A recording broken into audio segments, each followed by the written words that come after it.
everyone, JSD Cool here, and breaking news tonight. The Nether has frozen over. It appears a sudden freezing or cold spell in the Nether has caused mass environmental damage, as areas once considered hot or relatively warm have suddenly become rather cool. The End is now experiencing strange light flashes, and no one seems to know why. Here's our field correspondent with more information on the subject. Thanks, JSD Cool. As you can see, I'm standing out here where things are looking rather pink on occasion due to these random light flashes that we still have no idea why they are happening. Local residents who, I'm just realizing there are none, seem to think that some sort of cosmic deity or something has been pissed off. That's all we know for now. Back to you in the studio. In other news, greedy corporation makes lone news anchor broadcast from unfinished news studio. And finally, could your diet be killing you? Yes! More tonight at 11. Okay, this may or may not be related to, what happened in the last episode, which was, forgetting to do the sacrifice. Yeah, I knew I was forgetting something at the beginning of last episode. Turns out, maybe, that was important, potentially.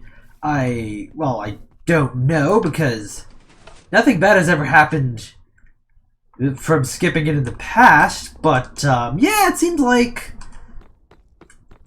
there, maybe, a little bit of light, and I realized I forgot anyway to, hang on. Anyhow, as I was saying, I've never really had any consequences before, so, these light flashes are kind of worrying me a bit. Anyway, let's put the things on the thing and give it a press, and hopefully everything's good.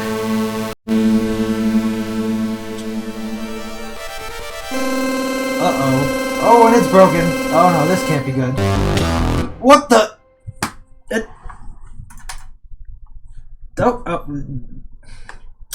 Of course, my game crashes, apparently. That's even worse! Okay, something tells me it may be seriously pissed this time. Yeah, no, that's never happened before. Let's see, you have... No, I don't want to tell myself. You have forsaken me. I demand 2x next time. Then it was killed by an anvil. Okay, so I've just gotten back, and yes, there does appear to be an anvil here, which is slightly broken. More importantly, there's a book here. Another one. Of course, these books don't tell you what's in them. Huh. A new candy by the looks of things. Well, at risk of pissing this thing off further, we will take a look at that later in this episode.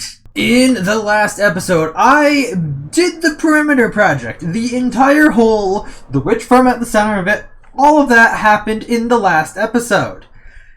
And, as well, at the end, we started to do a little bit of, or attempted to start doing a bit of, floor spawn-proofing preparations, and I did a little bit more of that in a live stream recently, but after doing that, and some of the flying machines breaking themselves apart, I've come to the conclusion that, yeah, perhaps I should just go with the flooding of this area to do that spawn-proofing. So that is what we will be doing later in this episode. By the way, in case you were wondering, I did actually build part of the TV studio here. Maybe later in this episode we'll come back and actually put a proper building around it. But for now, I need to break down all the diamonds that I acquired in the previous episode. So I guess let's hop into a bit of a time lapse. I'll be building that up and then breaking it down.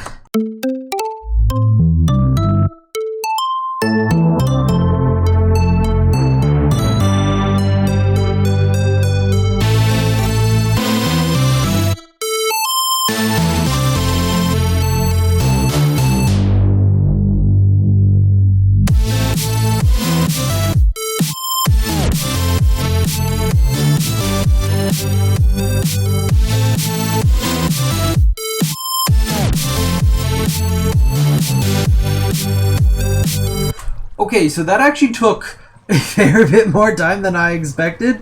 That would also, it was like 3 blocks away from build height as well, so starting here at y equals 20, that was like roughly 232 blocks tall, so that's a lot.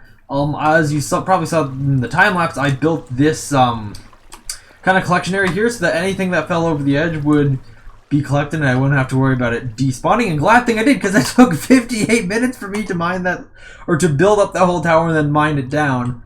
And here's the resulting amount of diamonds. That is 1, 2, 3, 4, and a bit shulker boxes of diamonds. And this includes the actual raw diamonds that I actually got that weren't in ore form.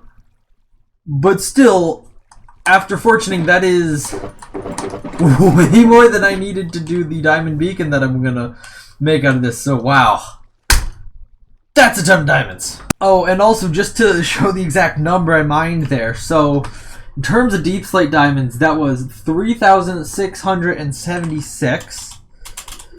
And in terms of regular diamonds, that was 42. That's how many diamonds I mined.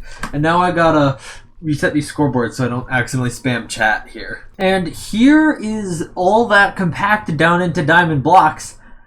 Yeah, we could make a fairly sizable number of diamond beacons. Dang. Way more than I was expecting. Alright, so now I'm going to show you guys what I mean by, like, the nether has frozen over. So just around here by my portal, things don't look too bad or out of the ordinary because, you know, they're nice and lit up. But it's once we start traveling away from the areas that I've manually lit up, specifically we'll go down into the nether here, that things suddenly appear quite cold and chilly. Like, that felt like a serious, like, shift in temperature there. And apart from areas where there is fire lava out here, it definitely feels the same way. Which is, you know, strange here. Just remove all this fire to prove a point. And now it feels extra cold. Another area where this is seriously noticeable is like here on the roof of the nether. It doesn't feel right, despite the fact the sky was red there, that didn't feel right. It feels like more okay right now because the sky is a little bit blue, but it still feels a bit off. But what really feels off is when we're over here by my gold farm. Things seem just, you know, colder, dimmer than they ordinarily would be. Like if you go back to the episodes when I was working on this thing and look at what it felt like then, just comparing that to this video, you will see a major like shift in the way that this looks different. Like that over there is quite dark compared to what it, or the wool back there is a bit dark compared to what it like should be. And that definitely looks blue right there. So it's a very strange thing. Anyway, back at the perimeter here, I've started to work on constructing the flooding machine that's going to cover this entire area in a bit of water. And as you can see, this is a bit of a repeated design, which is a bit, you know, I guess resource heavy in the very front here. But the way these things work is using the fact that you can, for some reason, push a waterlogged block with a 1-tick pulse from a sticky piston. And it has to be push, it cannot be pulled. So, we have a series of waterlogged slabs here. And these pistons will be moved 1 block forward by the flying machine contraption behind it. Once they move forward, they will push with a 1-tick pulse this slab forward, which is going to then push the slime block, which is going to pull everything underneath it. All those things underneath it is going to convince the water to evenly spread out in all directions and form a water source in between each of the slabs. And so all the machines that here will have to be perfectly synchronized for that. Eventually, once these things advance far enough, the solid blocks behind it will convince the water or will cause water sources to reform behind these, creating a completely solid layer of water. Yeah, now I gotta go finish building all these machines. God damn it. Anyhow, we'll be back once that's done. Synchronized starting system that definitely will have 0 issues and not break because I definitely never went over the piston push limit. Yeah, it should work here. Basically, all pistons retract instantly on Java Edition, so this entire line of pistons here will retract at the same moment once I remove this redstone block. That'll shift all those observers over, triggering the pistons, which triggers the next observer, which triggers the flying machines. I got the whole area loaded, so, yeah, I guess. Well, no time like the present, right? Yoink!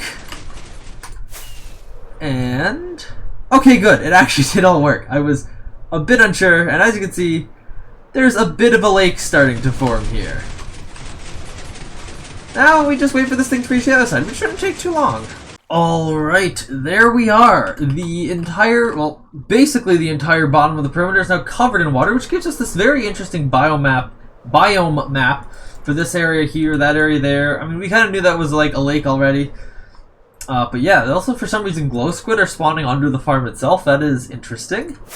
And yeah, we also have these various lava pools here, which have now been covered in obsidian, or converted to obsidian anyway. But, you know, all that effectively doesn't matter, as yes, this whole area is effectively spawn-proofed, apart from, of course, the area where we built the machine, which I don't know if I'm going to do something over here to try to fill this area in with water. I might not, but it doesn't matter, as this area, once I can build some sort of AOK platform here, is effectively done.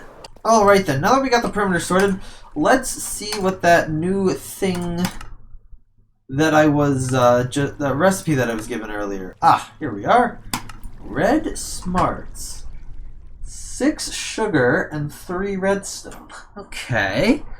Alright then, so, now that I got all those resources, let's see, we make 5 of them, so that's 5 stacks right off the bat, and we cannot eat it while not hungry, so give me a moment here to take some hunger damage. Alright then, we're finally a bit hungry here, so let's eat this. That does next to nothing. Okay, what do we get? We got speed 4, haste 2. Interesting. 4, that is like 6 minutes there and 3 minutes there by the looks of things. Okay, that's pretty good. Of course, at this speed, jumping makes no sense because you don't go nearly as fast in the air. Alright, interesting. Okay, I guess we'll have to add this to the candy store, but I think I'm gonna do that next time. Oh, let's actually, let's see how many I have to eat to get those 3 hunger slots back. 1, 2, 3, 4, 5. Are these doing anything? 6, 7, 8, 9, 10. You know, this is feeling a lot like real candy at this point. Does nothing to fill you up, but still requires you to be a bit hungry to eat it. 11, 12, 13. Okay, I'm gonna give up on this. Anyhow, yeah, so I'm in a bit of a time crunch for this episode. So I think next episode we'll worry about adding these things to the candy store. And this episode, I will have to say thank you all for watching. I hope you've enjoyed. Please make sure to leave a like on the video and subscribe. Check out my game, which is linked in the description. And I see you all in the next episode of Coolcraft Season 7. Bye!